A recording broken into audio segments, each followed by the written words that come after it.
Hello, ladies and gentlemen. My name is TheMadUzuki, and we are back with Mustachio, our soul level 1 undead.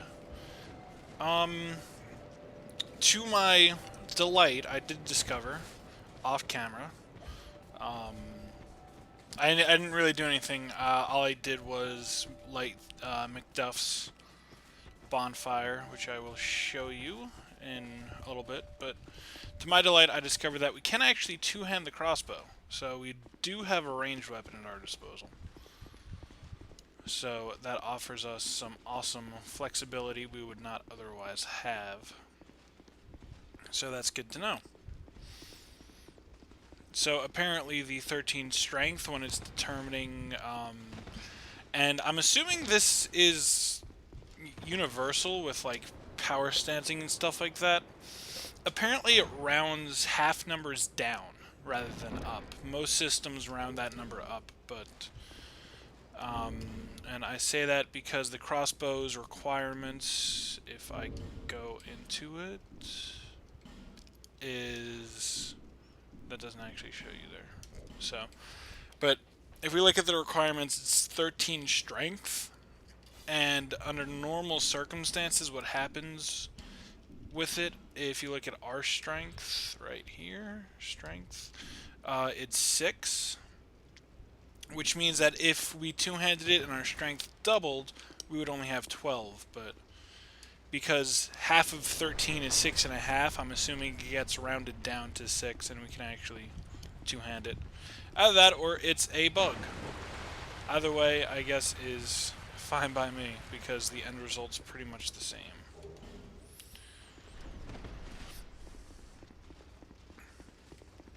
But moving right along, today we are going to start pushing into Hyde's Tower of Flame.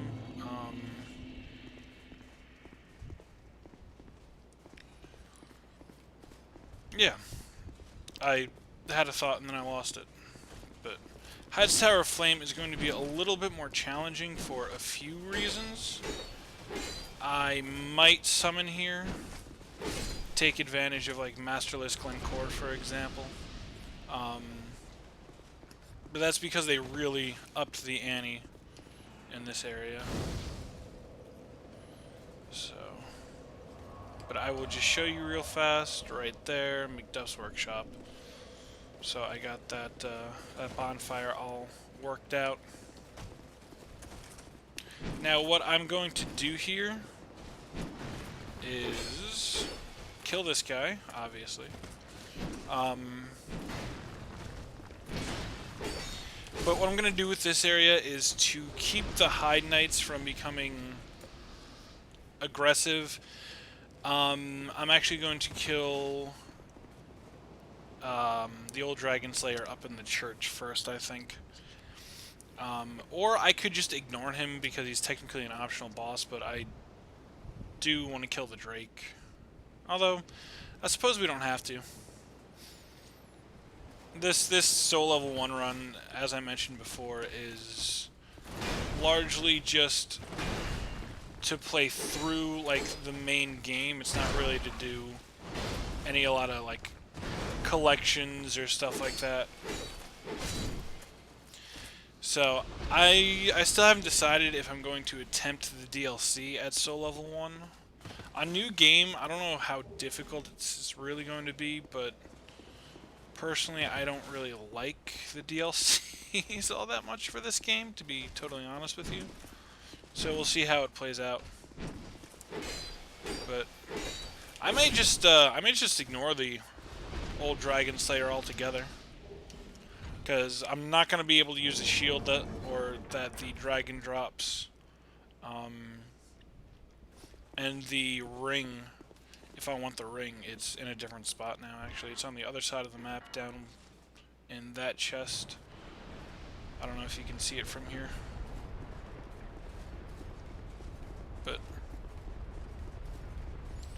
at any rate, let's keep pushing on.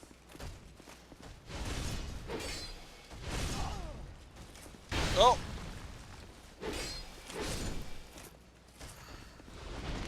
That was kind of brutal. run past this guy. Skiddly dee, skiddly doo. This area, in this room, if you don't know, after you kill the guy in the middle, these two gentlemen on the sides, whoop, they will immediately come after you. But if you run to one half of the room or the other one will de-aggro. As you can see, that guy went back to his doorway.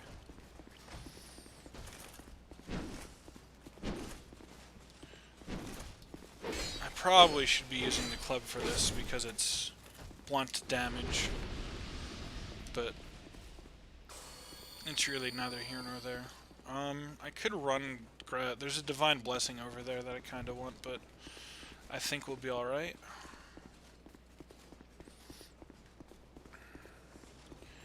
I think we'll be all right. So we are going to take this guy out, summon a Masterless Glencore, because I don't want to really try my luck against the Hide Knight, because they are scary, and I want to get to No Man's Wharf.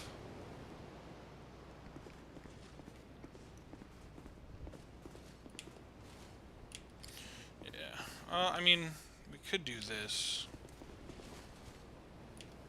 But I will summon Glencore first. A lot of people are probably going to be like, "Ooh, bleh, you're not playing the game correctly." I'm like, dude, it's a solo level 1 run. You gotta hedge.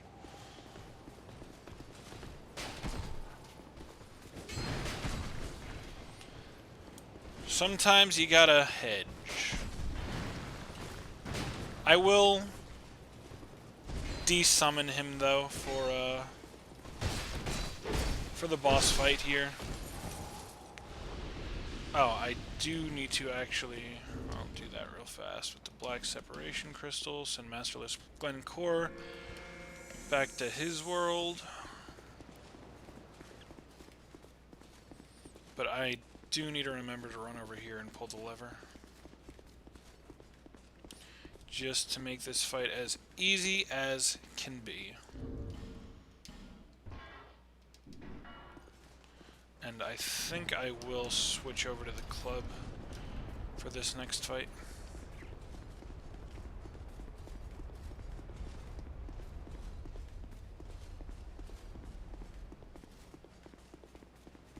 Because the club does blunt damage, which is stronger against armor than the broadsword.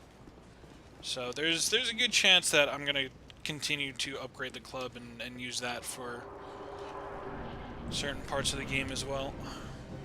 I mean, I don't know how much the difference actually is, if it's really that much at all, but definitely getting some great damage off on this guy. I mean, this is not one of the harder fights in the game at all, so I can't really say I'm that surprised that... Oh, broke his poise. Get some extra damage in there. I mean, this is not even a struggle, so... There we go. Problem solved. So... probably really didn't make a difference. But this does make this area as a whole a little bit harder, as I don't know if you can tell. But, oh, I even forgot to get that ring. But up here now, the Hide Knights are walking around and they'll be aggressive. On my normal playthroughs, I would recommend killing the old Dragon Slayer first. But since I'm not going to worry about it on this playthrough, I'm just going to ignore it. If we want, we can come back and do it later, but I am content for the time being. Now, up here, you meet Lycia of Lindelt. She sells miracles, which we can't take advantage of, obviously. And normally, I would kill her, but I'm not gonna bother with it anymore. So you used to be able to just bash her over the over the edge and she'd fall off, but now they moved her, so you got to be a little bit quicker. Let's not run off the edge there. That'd be no good. That'd be no good at all. Alright. So this is... this is the go-between No Man's Wharf and... Ow? That range, though. This is the go-between... the go-between between No Man's Wharf and Hyde's Tower of Flame. There's always like a small area like this that kind of bridges the gap, so to speak.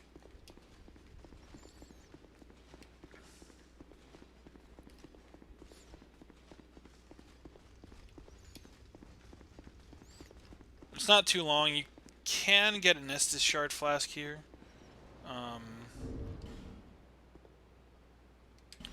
I don't know if I have... I do have a Fragment Branch, so I may pick up that shard.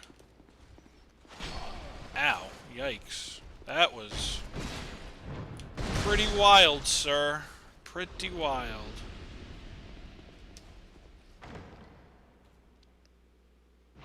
But right over here should be the Sublime Bone Dust. That is for our Estus Flask. And over here, if we look...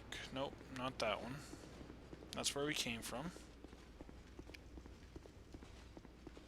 I am getting my areas a little bit off. Did I ever get the house key on this character? I do not remember. I did get the house key. Okay. I don't know if I ever went into the house in Majula. I don't have the soul vessel, so I'm assuming no. So maybe we'll do that at the end of this part. We'll get to No Man's Wharf, and then head back to Majula and clear out the house, because I don't think I've done that yet. But over here, now there's a basilisk here. Thankfully, the basilisks are a lot less threatening than they were in Dark Souls 1. I should go back to my broadsword here. But we're fine. Nope, he dropped a Faint Stone, which might be useful for us. That allows us to imbue a weapon with magic, I believe.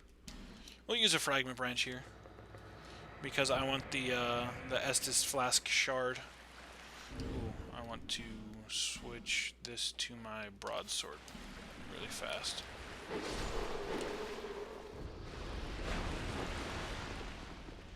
Because I like the moveset of the broadsword more.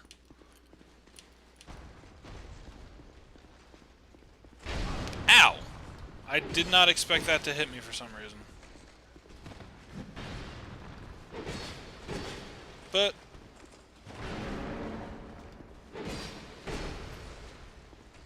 it did.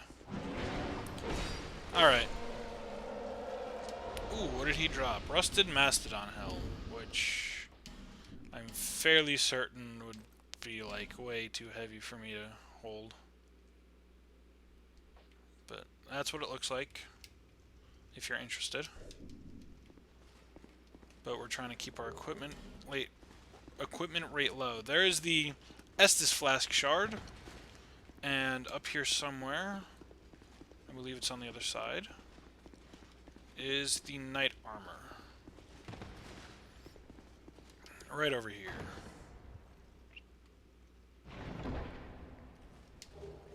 Knight Helm, Knight Armor, Knight Gauntlets, and Knight Leggings. It's not nearly as strong as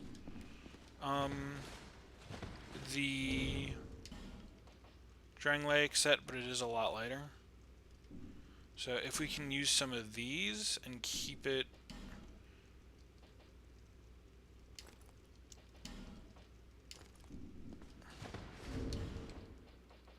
Let's just See, now we're over 70. I don't really like that. We'll take off the gauntlets, I guess. There we go. That I like. I think overall this provides more protection than like just the Drangleics armor, so. Alright, so that is done. Let us continue on to No Man's Wharf, which is in this direction here. Again, like I said, I really wanted that that Estus Flask shard.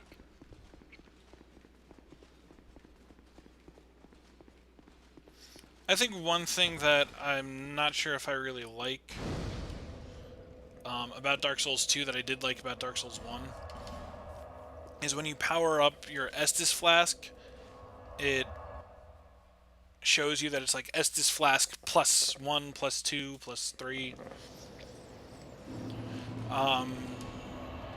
This one, I don't believe it shows you. Maybe it does, and I'm retarded. Some forces strengthened the Estus Flask. No, is it Estus Flask +2? This is one of those things, it's like, you think I would know this, having played so much Dark Souls. Okay, it does. I'm crazy. Out of my mind, I guess. So, yeah, we're at Estus Flask +1. I apparently have no idea what I'm talking about, and I am totally retarded.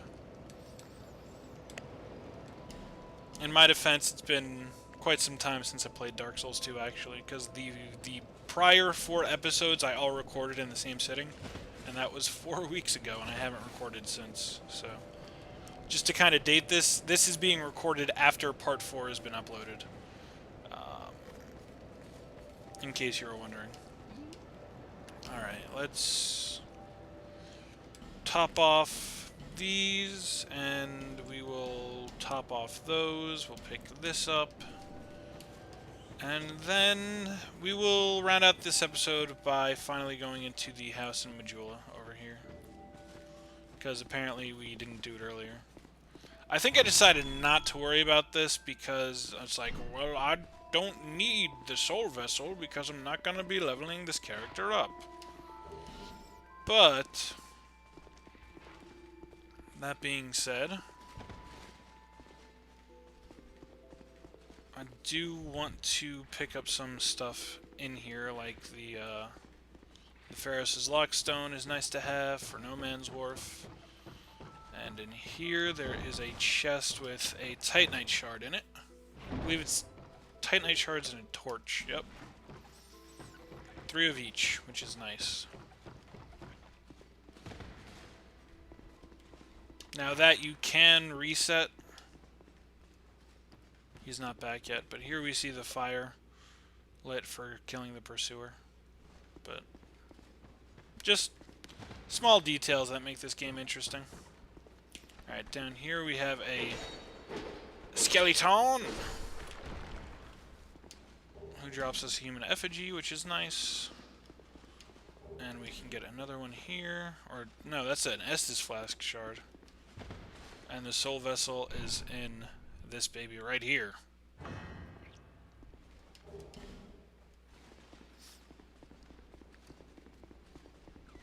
So we will head back up. Use this Estus Shard Flask, and call it a day. If I can remember how to get out of here. Oh, it's like a maze. But not really. We're fine. We are fine. Alright. Talk to me, Emerald Herald.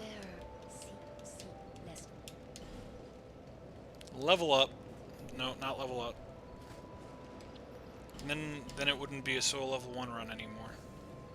And I'd have to cancel it and become a regular Dark Souls 2 Let's Play. Which, nobody wants that to happen! Alright, ladies and gentlemen. I'm gonna end the part here. It's been about 15 minutes, so should be good. I will see you next time.